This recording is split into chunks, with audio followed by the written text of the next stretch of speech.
જય શ્રી કૃષ્ણ મિત્રો, આ વિડીયોમાં સાંભળશું અમરીશ રાજાની એકાદશી, જે એકાદશીના દિવસે સાંભળવાથી પુણ્યની પ્રાપ્તિ થાય છે।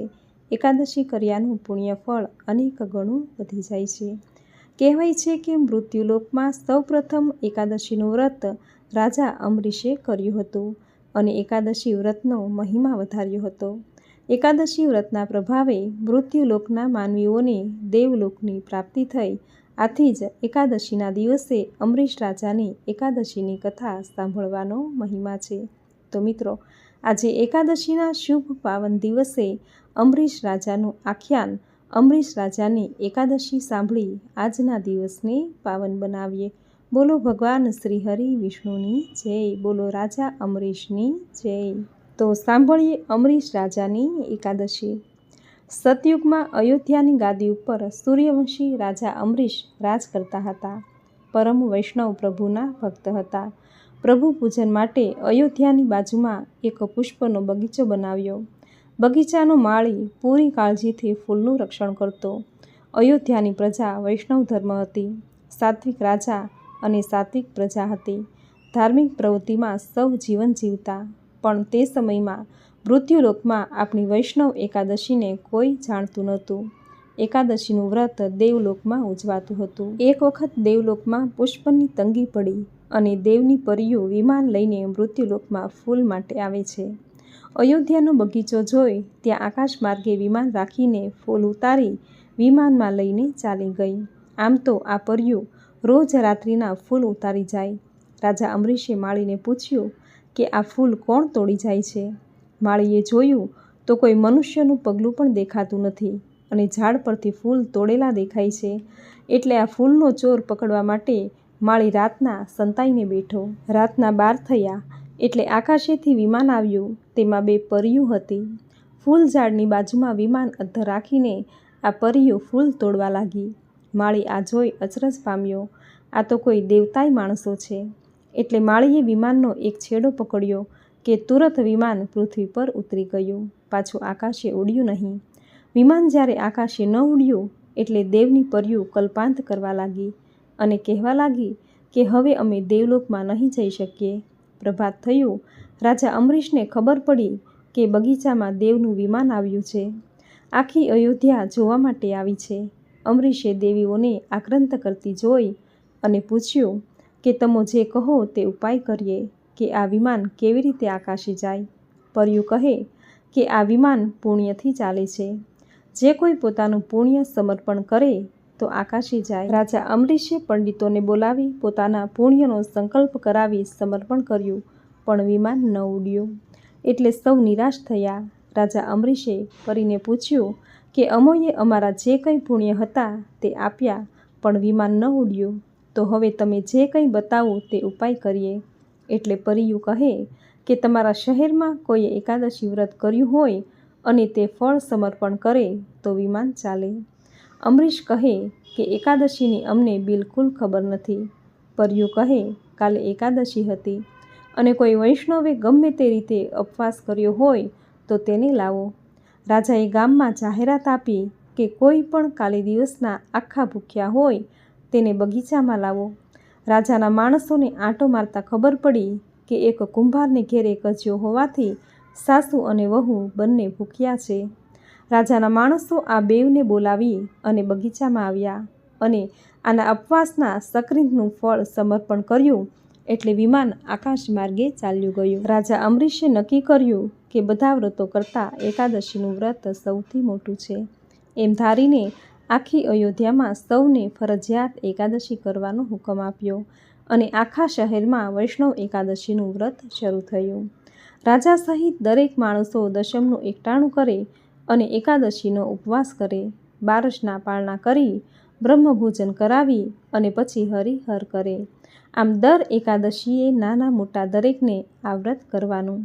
તે દિવસે પશુને પણ એક ટાઈમ આહાર આપવો, સ્નાન કરાવવું, બાળકોને પણ એક જ વખત પૈપાન કરાવવું અને સૌને દિવસ આખો કૃષ્ણ કીર્તનમાં ગાળવો। આખી અયોધ્યામાં જીવ માત્ર એકાદશીના પ્રતાપે જેની દેહ છૂટે તે દેવલોકમાં જાય અને દેવો પણ તેનું સન્માન કરે છે। આમ એકાદશી વ્રતના પ્રભાવે અયોધ્યા નગરી દેવલોકમાં પ્રખ્યાત થઈ, વૈકુંઠમાં વધાઈઓ વાગવા માંડી અને મૃત્યુલોકમાં રાજા અમરીશની જય બોલાવા માંડી. અયોધ્યાના પુણ્યના નગારા દેવલોકમાં વાગવા માંડ્યા અને અવધવાસીની જય બોલાવા લાગ્યા. જ્યારે મૃત્યુલોકના મનુષ્યો ધર્મ ઉપર બહુ જ લાગણી ધરાવી નેકી ટેકીથી નિયમો લઈ સત્યકર્મો કરવા માંડે, ત્યારે દેવતાઓ તેમાં વિઘ્ન કરવા બહુ જ કોશિશ કરે છે. દેવોને થાય છે કે કદાચ મનુષ્યો આપણી પદવી લઈ જાય તો આપણે ક્યાં જઈશું. દેવો બહુ જ સ્વાર્થી છે. રાજા અમરીશની પ્રજા એકાદશીના પ્રભાવે દેવલોકમાં મર્યા પછી વાસ કરવા લાગી. આથી ઇન્દ્રને ગભરામણ થઈ કે આમનમ આના શુકન વધશે તો મારું ઇન્દ્રાસન લઈ જશે. એટલે દુર્વાસા ઋષિને ઉશ્કેર્યા.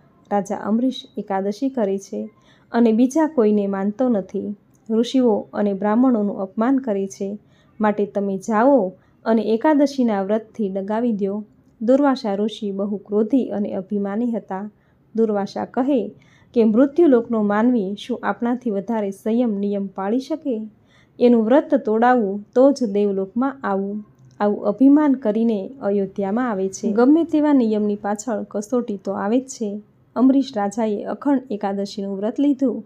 તેમાં દુર્વાસાએ તેનું વ્રત તોડવાનું નક્કી કરી અને દેવલોકમાંથી નીકળ્યા. રાજા અમરીશ દશમ રહ્યા, એકાદશીનો ઉપવાસ કર્યો અને બારસના પારણા કરવાની તૈયારી હતી. રસોઈ તૈયાર છે. તેવામાં ઋષિ દુર્વાસા આશીર્વાદ આપીને ઊભા રહ્યા. રાજા બહુ રાજી થયા, ઋષિનું સ્વાગત કર્યું. ધન્ય ભાગ્ય મારા, આજ મારા પારણાના સમયે આપનું પધારવું થયું. રાજા ઋષિને હરિહર કરવાનું આમંત્રણ આપે છે. ઋષિ કહે છે કે હજુ મારે સવારની પૂજા ગાયત્રી બાકી છે, તો હું સરયુ જળમાં સ્નાન સંધ્યા કરી આવું. આમ કહીને શિવનું ધ્યાન ધરી બેસી ગયા. દુર્વાસા બધું જાણે છે એટલે ઈરાદાપૂર્વક ધ્યાનમાં બેઠા છે. સવારના 7 થી 10 વાગ્યાનો સમય થયો તો ઋષિ આવ્યા નહીં અને અમરીશ ભોજનની તૈયારી કરીને બેઠા છે. સેવકોને બોલાવવા મોકલ્યા તો ધ્યાનમાં બેઠાલા ઋષિને કેમ બોલાવવા? સેવકો પાછા આવ્યા. રાજપંડિતો કહે કે રાજા અમરીશ, હવે ફક્ત 2 ઘડી જ દ્રાદશી બાકી છે, પછી તો તેરસ બેસી જાય છે, તો પારણા થાય નહીં અને કરીએ તો એકાદશીનું વ્રત ભંગ થાય. અમરીશ મૂંઝાણા કે અતિથિને નોતરું દીધા પછી પોતાને પારણું કરાય નહીં. રાજગુરુએ માર્ગ બતાવ્યો કે તુલસીનું પાન જળની સાથે લઈ લ્યો એટલે પારણું થયું કહેવાય, અને પછી ઋષિને જમાડી અને જમી લેવું એટલે દોષ મુક્ત થાવો. એટલે રાજાએ તુલસીનું પાન આરોગી અને પારણું કર્યું. દુર્વાસાએ ધ્યાનમાં જોઈ લીધું કે અમરીશે ઉપવાસ છોડ્યો. દુર્વાસા એકદમ અમરીશ રાજા પાસે આવી અને ક્રોધાતુર થયા અને અમરીશને કહેવા લાગ્યા કે બ્રાહ્મણને નોતરું આપીને તેને જમાડ્યા પહેલાં તારાથી જમાય જ કેમ? તુને તારી એકાદશીનું અભિમાન છે, માટે જા, તારે 10 અવતાર અવની ઉપર લેવા પડશે. ઋષિએ રાજાને શ્રાપ આપ્યો.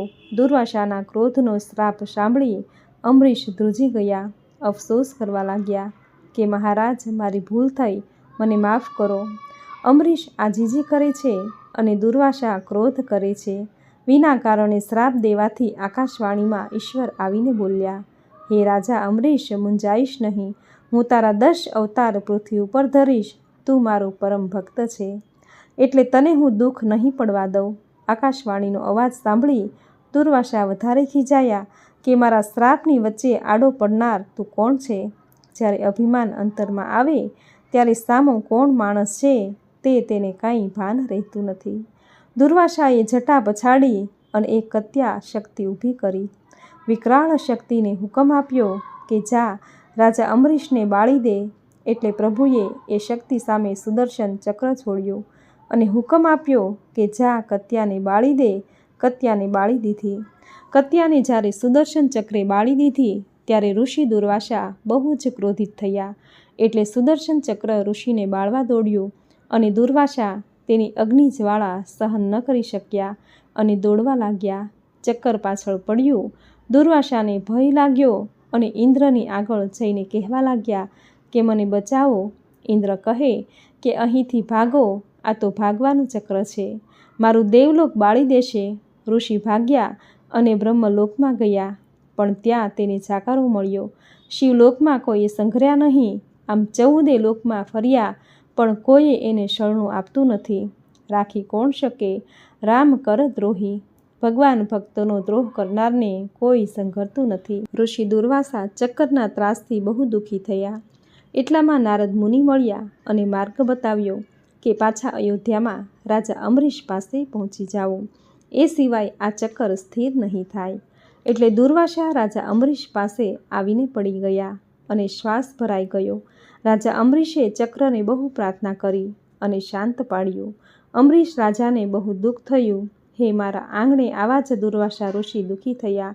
હું મહાન અપરાધી થયો. એટલામાં ભગવાન વિષ્ણુ પ્રગટ થયા. પ્રભુએ દુર્વાસાને ઠપકો આપ્યો, હે ઋષિ, હું ઋષિઓનો રક્ષક છું, પણ તમોએ વિના કારણ મારા દાસ અમરીશને દુઃખ દીધું અને શ્રાપ આપ્યો, તો તમોને મેં ચક્રથી દુઃખી કર્યા અને મારા સેવકનું મેં રક્ષણ કીધું. મારા ભક્તો જેમ જનેતાને પોતાનું બાળક વહાલું છે, તેમ મને વહાલા છે, તો તેનું શરણ કરવા હું યુગે યુગે અવતાર ધારણ કરું છું. તમે તો મારા ગુરુ છો, પણ વગર કારણે મારા દાસનો દ્રોહ કર્યો, એટલે તમારે દોડવું પડ્યું અને કોઈએ તમોને શરણ ન આપ્યું. પણ દ્રોહીને કોઈ સંઘરતું નથી, એટલે કોઈ દિવસ મારા દાસને દુઃખ આપશો નહીં. આમ કહીને દુર્વાસાને આશ્વાસન આપી વિદાય કર્યા અને અમરીશના આડા અવતાર 10 ધર્યા. તે 10 અવતાર પુરાણોમાં વંચાય છે, તે આપણે સાંભળીએ છીએ. ભગવાન કહે છે કે મારો દ્રોહ કરનારને હું માફી આપું છું, પણ મારા દાસનો દ્રોહ કરનારને હું માફી નથી આપતો. તુલસીદાસ પોતાની રામાયણમાં લખે છે કે મોરે મન તો પર વિશ્વાસા, રામ સે અધિક રામ કર દાસા. માટે સૌ સમજીને રામ સેવક બનો. ભાગવત ભક્તિમાં શાંતિ છે, એટલી બીજે ક્યાંય શાંતિ નથી. ત્યારથી આપણી ભારત ભૂમિમાં એકાદશીના વ્રત થવા લાગ્યા. બોલો રાજા અમરીશની જય, બોલો ઋષિ દુર્વાસાની જય, બોલો શ્રી વિષ્ણુ ભગવાનની જય, બોલો માતા લક્ષ્મીની જય. આમ આપણા હિન્દુ ધર્મમાં એકાદશીનું વ્રતનું મહાત્મ્ય ખૂબ જ વધારે છે. બધાય વ્રતો કરતાં એકાદશીનો મહિમા ખૂબ જ વધારે કહ્યો છે. આ વ્રતના અનુષ્ઠાનથી ધર્મ, અર્થ, કામ, મોક્ષ ચારેય પુરુષાર્થની પ્રાપ્તિ થાય છે. મિત્રો, પદ્મપુરાણમાં કહ્યું છે કે શ્રી વિષ્ણુ ધર્મ સમાન તથા શ્રી ગીતાજીના અર્થતુલ્ય આ જગતમાં બીજું કંઈ નથી. તે જ પ્રમાણે એકાદશીના વ્રત સમાન પાપોનો નાશ કરનારું બીજું કોઈ વ્રત નથી. પક્ષીઓમાં જેમ ગરુડ, યજ્ઞોમાં અશ્વમેઘ, નાગોમાં શેષનાગ, નદીઓમાં જેમ ભાગીરથી, પર્વતોમાં જેમ કૈલાશ, મનુષ્યોમાં જેમ બ્રાહ્મણ અને દેવતાઓમાં જેમ વિષ્ણુ સૌથી શ્રેષ્ઠ છે, એવી જ રીતે બધાય વ્રતોમાં એકાદશીનું વ્રત સૌથી શ્રેષ્ઠ છે. ભગવાન શ્રી વિષ્ણુને એકાદશીની તિથિ અત્યંત પ્રિય છે. આથી બધી જ તિથિઓમાં એકાદશીની તિથિને સૌથી વધુ પવિત્ર અને પુણ્યશાળી કહેવામાં આવી છે. આથી દરેક વ્યક્તિએ સુદ અને વદ એમ બંને પક્ષમાં આવતી એકાદશીનું વ્રત જરૂર કરવું જોઈએ. એકાદશીનું વ્રત કરવાથી આ જન્મ તથા ગત જન્મના પાપનો નાશ થાય છે, પુણ્યની પ્રાપ્તિ થાય છે. એકાદશીનું વ્રત 3 દિવસનું હોય છે: દશમ, એકાદશી, ત્રાદશી. દશમના દિવસે શુદ્ધ સાત્વિક આહાર લઈ એકટાણું કરવાનું હોય છે. એકાદશીના દિવસે ફળાહાર કરી ભગવાન શ્રી હરિવિષ્ણુ સાથે માતા લક્ષ્મીની પૂજા કરવાની હોય છે. આખો દિવસ જો નિરાહાર રહી શકાય, નિર્જળા રહી શકાય, તો આ એકાદશી સૌથી ઉત્તમ પુણ્ય ફળ આપનારી રહે છે. આ દિવસે ભગવાન શ્રી હરિવિષ્ણુ, મા લક્ષ્મીની પૂજા કરવી, આખો દિવસ હરિ કીર્તન કરવા. જો એકાદશીનું વ્રત, પૂજા, ઉપવાસ ન થઈ શકે, તો એકાદશી કર્યાનું પુણ્ય ફળ પ્રાપ્ત કરવા માટે કોઈની નિંદા ન કરવી, કોઈની કોથળી ન કરવી, કોઈને કટુ વચન ન કહેવા, કોઈનું અપમાન ન કરવું. આ રીતે મન અને વાણીથી પવિત્ર રહીને પણ એકાદશી કર્યા જેટલું જ પુણ્ય ફળ પ્રાપ્ત કરી શકો છો. એકાદશીના દિવસે પ્રાતઃકાળે વહેલા ઉઠવું, ભગવાન શ્રી હરિવિષ્ણુની પૂજા કરવી, ભગવાન સૂર્યનારાયણની પૂજા કરવી, તુલસી ક્યારે ઘીનો દીવો કરવો, ઘરના ઉંબરાનું પૂજન કરવું, પોતાના ઈષ્ટ દેવ, કુળ દેવતાની પૂજા કરવી. જો બની શકે તો ગાયને લીલો ઘાસચારો અથવા ઘરની બનાવેલી રોટલી ખવડાવી, કૂતરાને રોટલી ખવડાવવી, પક્ષીને દાણા ચણ નાખવા, કીડીને કીડિયારું પૂરવું, ગરીબ જરૂરિયાતમંદને જરૂરી ચીજ વસ્તુ અર્પણ કરવી, ભૂખ્યા બાળકને ભોજન કરાવવું. આ દરેક કાર્યો એકાદશીના દિવસે કરવાથી એકાદશી કર્યાનું પુણ્ય ફળ અનેક ગણું વધી જાય છે. દરિદ્ર નારાયણ રાજી થઈ ઘરમાં સુખ, શાંતિ, સમૃદ્ધિના આશીર્વાદ આપે છે. જો એકાદશીની વ્રત પૂજા ઉપવાસ ન થઈ શકે તો એકાદશી વ્રતના મહાત્મ્ય દર્શાવતી કથા જરૂર સાંભળવી, જે સાંભળવા માત્રથી જ એકાદશી કર્યાનું પુણ્ય ફળ પ્રાપ્ત થશે। જો એકાદશી કરી હોય તો એકાદશીનું પુણ્ય અનેક ગણું વધી જશે। આથી દરેક વ્યક્તિએ ઘરની દુઃખ, કષ્ટ, ગરીબી દૂર કરવા, ઘરની નકારાત્મકતા દૂર કરવા, જીવનમાં સકારાત્મકતા, સુખ, શાંતિ, સમૃદ્ધિનો વાસ કરવા માટે એકાદશીનું વ્રત જરૂર કરવું જોઈએ। તો મિત્રો, આ હતી અમરીશ રાજાની એકાદશી। રાજા અમરીશનું આખ્યાન, જે એકાદશીના દિવસે સાંભળવા માત્રથી જ એકાદશી કર્યાનું પુણ્ય ફળ અનેક ગણું વધી જાય છે। જો એકાદશી ન કરી હોય તો પણ જો આ કથા તમે સાંભળશો તો એકાદશી કર્યાનું પુણ્ય ફળ તમને જરૂર પ્રાપ્ત થશે। તો મિત્રો, આ વિડીયોમાં અમરીશ રાજાની એકાદશીની કથા તમે પૂરી શ્રદ્ધાથી અંત સુધી સાંભળી, જે સાંભળવી તમને જરૂર ગમી હશે। તો વિડીયોને લાઇક કરી કોમેન્ટમાં જય શ્રી હરિવિષ્ણુ, જય માતા લક્ષ્મી, જય અમરીશ રાજા જરૂર લખજો। ચેનલ પર નવા છો તો ચેનલ સબસ્ક્રાઈબ કરી બાજુમાં બેલ આઇકન પ્રેસ કરી દેજો, જેથી આપણા આવતા દરેક નવા વિડીયોની નોટિફિકેશન તમને મળતી રહે। તો ફરી મળીશું આવી જ નવી ધાર્મિક માહિતી, નવી ધાર્મિક કથા સાથે। ત્યાં સુધી આપ સૌને મારા જય શ્રી કૃષ્ણ।